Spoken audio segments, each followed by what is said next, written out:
जी अस्सलाम वालेकुम, मैं हूं डॉक्टर नाइला गायनी सॉल्यूशन के फ़ोरम से। आज हमने जिस टॉपिक के ऊपर बात करनी है वो ये है कि 5वें महीने का अल्ट्रासाउंड, जिसको बनावटी निकाइस का अल्ट्रासाउंड कहते हैं, ये क्या होता है, ये 5वें महीने में क्यों करवाया जाता है और इसके अंदर डॉक्टर क्या देखते हैं और क्या इसके अंदर जो है वो अगर कोई खुदा न खास्ता कॉम्प्लिकेशन आती है तो उसका क्या हल है और ये 5वें महीने में ही क्यों करवाया जाता है।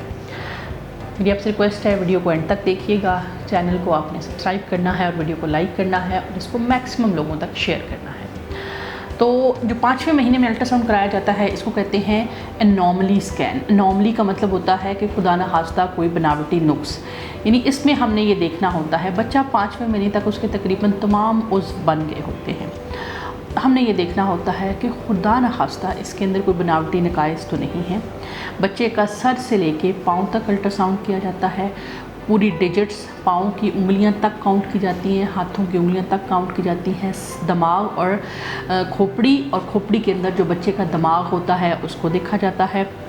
इसी तरह से पूरी बच्चे की जो कमर होती है उसको देखा जाता है, बच्चे के गुर्दों को देखा जाता है, मसाने को देखा जाता है, लिवर को देखा जाता है और कुछ हद तक हार्ट की एबनॉर्मेलिटीज़ भी पिक हो सकती हैं। लेकिन 100% हार्ट की एबनॉर्मेलिटी एनॉमली स्कैन के ऊपर नहीं पिक होती हैं। वो मरीज़ जिनमें ख़दशा हो कि उनके अंदर बच्चे के हार्ट के अंदर नकाइस हो सकते हैं, उनको हम एनॉमली स्कैन के साथ साथ फ़ीटल एको भी करते हैं, यानी माँ के पेट के अंदर ही बच्चे की ईको का एक टेस्ट होता है, उसे फ़ीटल एको कहते हैं, वो रिकमेंड करते हैं। लेकिन ये हर किसी के लिए नहीं होता जिनके अंदर पहले बच्चों के अंदर कोई हार्ट के प्रॉब्लम्स हो या माँ को अनकंट्रोल शुगर हो, उनको हम ये कहते हैं कि वो करवाएँ। अब ये बात आती है कि 5वें महीने में ही क्यों किया जाता है। इसकी दो वजूहात हैं। एक ये कि 5वें महीने के अंदर बच्चे के तमाम 20 वीक्स पे अज़ाब बन चुके होते हैं और दूसरी वजह ये कि अगर खुदा न खास्ता इसके अंदर किसी भी किस्म का कोई बनावटी या किसी किस्म का कोई नुक्स होता है और हमें ये बात पता लग जाती है कि ये बच्चा आगे जाके जो है वो नहीं लंबा चल पा रहा है, तो बजाय इसके कि माँ इसको 7वें 8वें महीने तक अपने पेट में रखे या पैदा होने के बाद ये बच्चा फौत हो जाएगा, तो हम बच्चे के डॉक्टर जो होते हैं उनके मशवरे से और उनके जो बच्चे के पेरेंट्स होते हैं उनके मशवरे के साथ हम एक पेशेंट के को हर चीज़ बता देते हैं। बच्चे की जो स्कैल्प है या खोपड़ी है वो नहीं प्रॉपर बनी हुई या उसके अंदर दिमाग नहीं बना हुआ या पूरा बच्चे का सर ही नहीं बना हुआ। इसी तरह से कमर के अंदर की जो हड्डी है, स्पाइनल कॉर्ड या जो वर्टिब्रल कॉलम है, वो प्रॉपर तरीके से नहीं बना हुआ। तो ये सारी चीज़ें हम 5वें महीने में उसके बच्चे के पेरेंट्स के साथ डिस्कस कर सकते हैं और हम ऑनवर्ड जो है वो बच्चे का मेडिकल ग्राउंड्स के ऊपर कि ये बच्चा बनावटी तौर पे ठीक नहीं है और आगे जाके ये प्रॉपर से ग्रोथ भी नहीं करेगा या कोई प्रॉब्लम हो सकते हैं, तो बजाय इसके कि माँ एक एबनॉर्मल बच्चे को 9 महीने अपने पेट में रखे, हम उसकी टर्मिनेशन को प्लान कर सकते हैं 9 मंथ से पहले। तो ये भी एक वजह है कि ये 5वें महीने के अंदर किया जाता है। अब हम बात करते हैं कि क्या इसके लिए कोई ख़ास किस्म की तैयारी ज़रूरी है।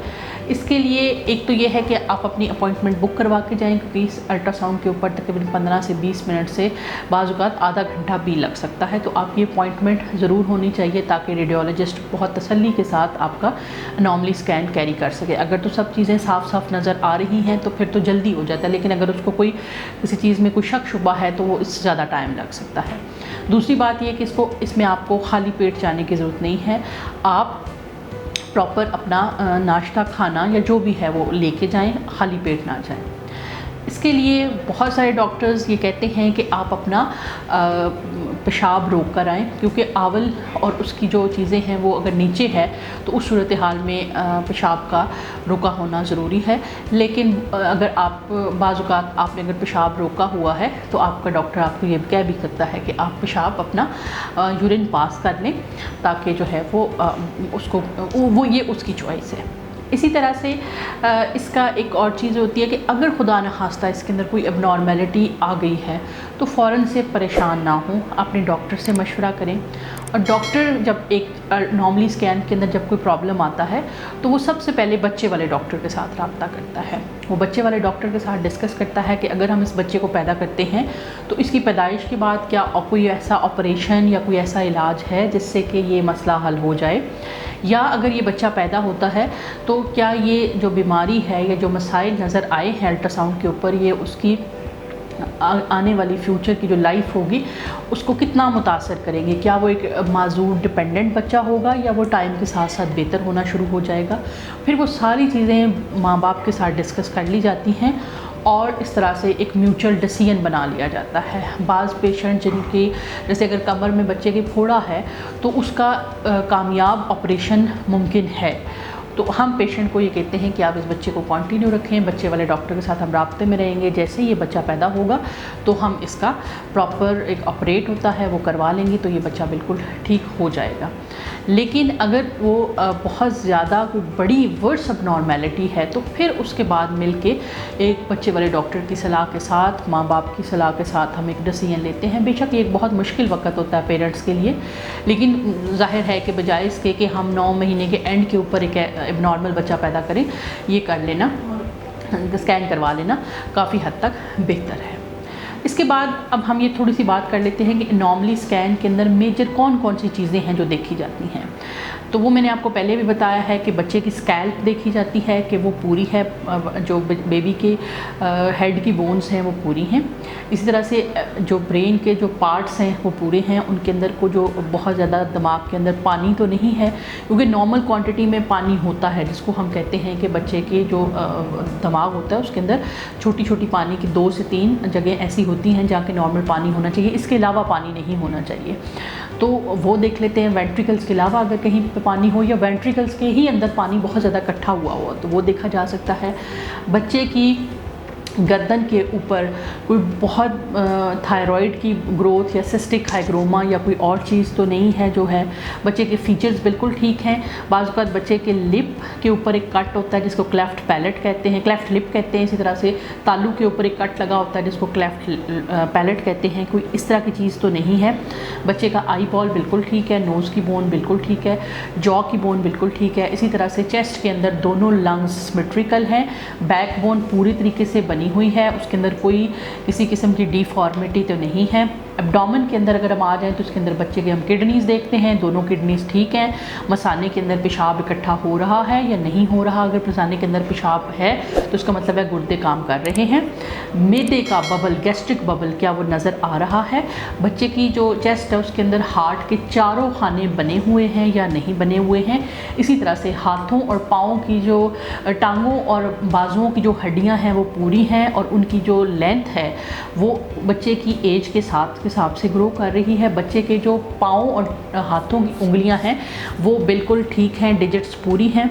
और बच्चे के जो आगे पीछे पानी है क्या उसकी मिकदार पूरी है। बच्चे की हरकत ठीक है, बच्चे की हार्ट बीट का जो होनी चाहिए, जितना रेट होना चाहिए क्या वो ठीक है।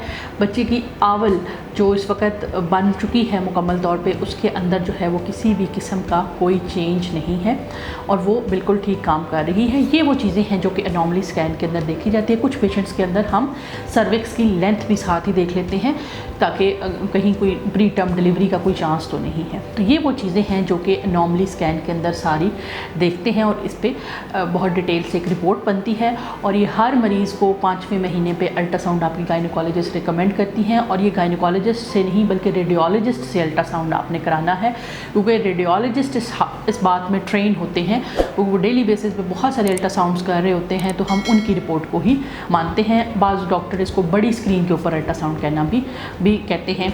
तो 5वें महीने का ये अल्ट्रासाउंड आपने ज़रूर करवाना है। इसके बारे में कोई आपको कन्फ्यूजन, कोई आपकी क्वेरी हो तो आप मुझसे डिस्कस कर सकते हैं, सेम उसी तरह से जिसका मैंने आपको पिछली एक वीडियो में अपना मेथड बताया है, ताकि आपको जो है वो किसी भी किस्म का प्रॉब्लम का सामना ना करना पड़े। तो तब तक के लिए इंशाल्लाह अल्लाह हाफ़िज़।